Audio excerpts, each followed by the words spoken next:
was a November evening in 2002. Yulchi's parents had gone fishing, leaving her at home to look after her younger brother and sister. With no electricity in the home, Yulchi went to add some kerosene to one of the family's tin can lamps, a task she had performed many times before. But on this night, the wick was still burning when she poured the kerosene. The stream of fuel caught fire, causing the container to explode in her arms. A family friend saw Yulchi run screaming from the house. I could see she was on fire. She came running out yelling. I put my jacket around her to stop it. I thought this child isn't going to live. When her parents found her, she was lying on the ground, still wrapped in the friend's jacket. Her hair and face were so badly burned. I could not recognize her. I could not even touch her. With no access to a hospital, they rushed her to the local village shaman. We took her there, but the only treatment they could offer was coconut oil.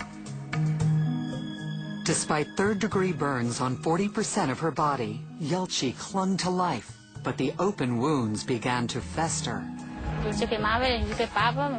Every morning, my husband and I would pray that she would quickly get well. A local nurse gave Yulchi some antibiotics to prevent infection, but there was no medication for the excruciating pain caused by the burns.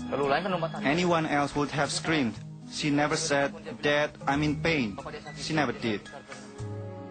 Yulchi spent 8 months in bed. When she finally healed, the once beautiful young girl had been totally transformed by the burns. Her body had formed scar tissue to cover the open wounds, but that scar tissue now fused her chin to her chest and welded her upper arms to her sides. It looked like Yulchi's face had melted. We were scared. She said, "Dad, get me a mirror so I can look at myself. So that's what my face is like," she said.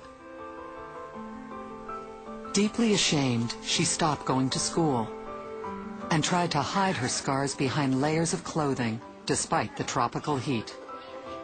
Gradually, the villagers got used to her disturbing appearance, and Yulchi began to cope with her disfigurement.